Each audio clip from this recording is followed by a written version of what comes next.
Hello class 10 students. Today I'm going to start a very first chapter of your physics, that is light. And so let's discuss that what topics we have to cover in this chapter, like introduction of light, and second one is reflection of light.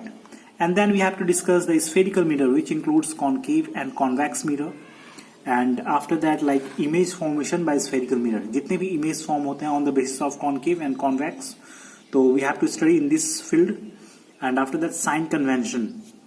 ठीक है, so sine convention इसीलिए important है क्योंकि on the basis of it मुझे क्या होता है, हमें न्यूमेरिकल्स जो बनाने होते हैं ना, सो साइन कन्वेंशन आपको नहीं पता है तो आपसे न्यूमेरिकल्स नहीं बनने वाला. ठीक, and then mirror formula and magnification, and then we have to discuss the refraction and law of refraction which is also called Snell's law. फिर पढ़ेंगे refraction through a rectangular glass slab और पढ़ेंगे refraction through a prism. इस field में हम लोग पढ़ेंगे, इस टॉपिक पे पढ़ेंगे. ठीक है, फिर पढ़ेंगे refractive index, very important. And then we have to discuss the refraction by spherical lenses, like concave lens होता है, कॉन्वेक्स लेंस होता है, तो इसमें कैसे रिफ्रैक्शन होता है वो चीज पढ़ना है. फिर again sign convention of lens का, फिर काइनेमेटिकल्स फॉर्मूला जितने भी होते हैं, and on the basis of it we have to explain some numericals. Right, light क्या है? It just a form of energy which enable us to see. देखो ये कैसे फॉर्म ऑफ एनर्जी है, क्योंकि we already study in previous classes की energy क्या होता है, neither be created not destroy. तो ये क्या होता है ना कि एक एनर्जी दूसरे एनर्जी में क्या होता है, ट्रांसफर होता है. लाइक हमारे पास जो इलेक्ट्रिसिटी होता है ना, उससे क्या होता है, हम फैन चलाते हैं, रेफ्रिजरेटर चलाते हैं, तो इस केस में क्या होता है, लाइट एनर्जी कन्वर्ट होता है किसमें, मैकेनिकल एनर्जी में, है ना. तो it just a form of energy. On the basis of it we can see any object, है ना, उसका रिफ्लेक्शन हमारी आंखों तक पहुंचता है, तो तभी हम किसी चीज को देख सकते हैं. It is an electromagnetic wave. कैसे? देखो इलेक्ट्रोमैग्नेटिक इन द सेंस की on the basis of electricity we create magnetic field and vice versa. तो इवन की मैग्नेटिक फील्ड के बेस पे भी हम इलेक्ट्रिसिटी जनरेट करते हैं, तो इसलिए इसे कहते हैं it is an electromagnetic wave. Light tends to travel in straight line. ठीक है ना, इस प्रॉपर्टी को, जो चाहे कोई भी मीडियम हो, चाहे मैं एयर लूं या फिर ग्लास या फिर वाटर, तो लाइट क्या करता है, वो स्ट्रेट लाइन में मूव करती है. ठीक है ना, तो इस प्रोसेस को, इस प्रॉपर्टी को कहते हैं rectilinear proposition.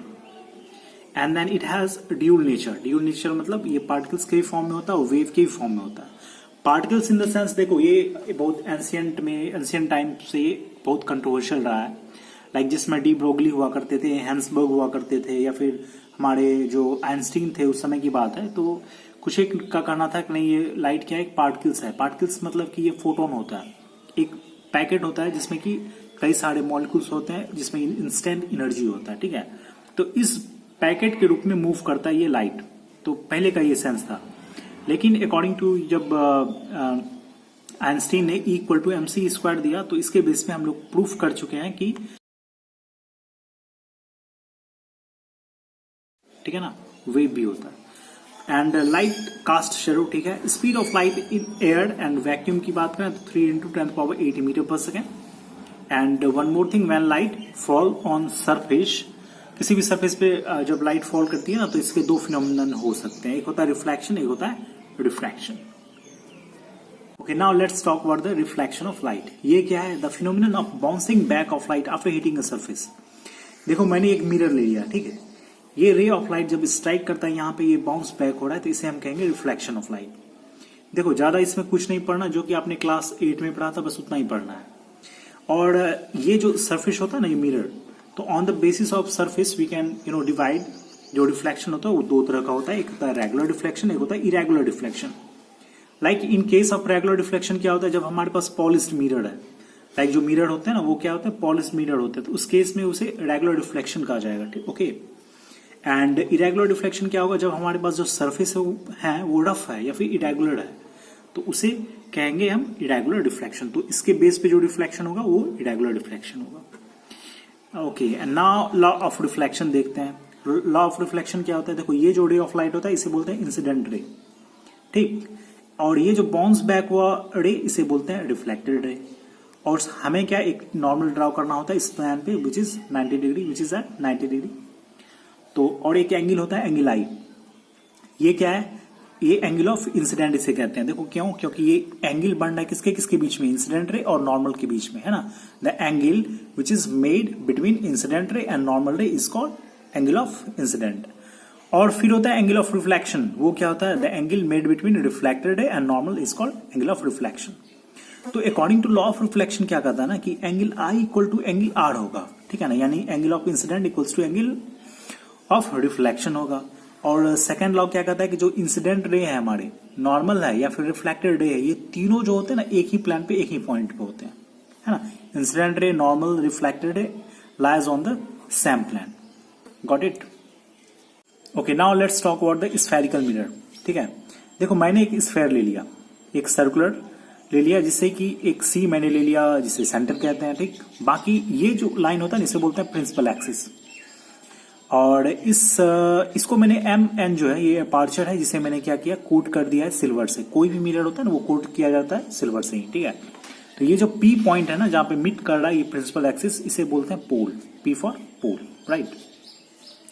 And then C क्या होता है, सेंटर ऑफ कर्वेचर होता है। ये क्या है, सेंटर है इस सर्किल का। और इस पार्ट को अगर आप डिवाइड भी कर दोगे तो भी ये क्या होगा, सेंटर ऑफ कर्वेचर ही होगा। और आर क्या है, इस दोनों के बीच का डिस्टेंस, यानी कि पी यानी पोल और फिर सेंटर जो है ना इसके बीच का डिस्टेंस को कहते हैं radius, of course. And F क्या है हमारे पास, ये फोकस है।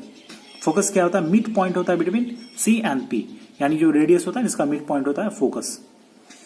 और फोकस और पोल के बीच के डिस्टेंस को कहते हैं फोकल लेंथ, जिसे हम स्मॉल एफ से इंडिकेट करते हैं, ठीक। और एम एन आप मैंने बता दिया ये अपर्चर है। तो ये क्या होता है, पी एफ क्या है, हाफ होता है रेडियस का। तो इसीलिए हम लिख सकते हैं कि जो स्मॉल एफ है ना, जो डिस्टेंस इस दोनों के बीच का, वो इक्वल टू होता है R upon 2 and then R equals to 2f, ठीक है। अब देखो ये जो स्फेरिकल मिरर है ना, इसे हम दो पार्ट में, एक तो इस तरह से अगर कोट कर दिया तो ये बन जाएगा कॉनकेव मिरर, अगर अंदर से करना होगा तो बनेगा कॉन्वेक्स मिरर। मैं इस तरह ओके, सो ये जो स्फेरिकल मिरर है ना इसे हम 2 पार्ट में डिवाइड करते हैं, एक होता है कॉन्वेक्स मिरर, एक होता है कॉनकेव मिरर। तो कॉनकेव मिरर में क्या होता है, इसका रिफ्लेक्टिंग सरफेसेस कर्व इनवर्ड, यानी कि रिफ्लेक्टिंग सरफेस ये हमारा अंदर की तरफ से होता है, ठीक है ना। इसमें अगर कंफ्यूजन है तो आप ये समझो कि कॉनकेव मतलब केव अंदर की तरफ से क्या होगा, केव की तरफ से क्या होगा, ओके, रिफ्लेक्टिंग सरफेस होगा, तो इसे हम कहेंगे कॉनकेव मिरर, ठीक है। और इन केस ऑफ कॉन्वेक्स में क्या होगा, रिफ्लेक्टिंग सरफेस होता है मेरा कर्व आउटवर्ड, ये बाहरी सतह जो होता है ना उसका वो रिफ्लेक्टिंग सरफेस होता है, इसमें कोट किया जाता है अंदर से। और इसे डाइवर्जिंग मिरर भी कहते हैं, क्योंकि ये जो इमेज होता है ना, जितने भी इमेज फॉर्म होते हैं कॉन्वेक्स लेंस से, वो क्या होते हैं, मैग्नीफाइड होते हैं, मतलब बहुत बड़े होते हैं। इमेज का क्या फॉर्मेशन होता है, बहुत बड़ा होता है, तो इसीलिए इसे कहते हैं हम diverging mirror. But in case of concave mirror क्या होता है, ये कन्वर्जिंग मिरर होता है, क्योंकि ये बहुत स्मॉल जो ऑब्जेक्ट होता है ना उसका इमेज बहुत ही छोटा बना देता है ना। कन्वर्ज मतलब ये होता है कि स्मॉलेस्ट पार्ट में उसे सीमित कर देना, तो उसे बोलते हैं हम लोग कन्वर्जिंग मिरर, इसलिए we call it converging mirror, ठीक है।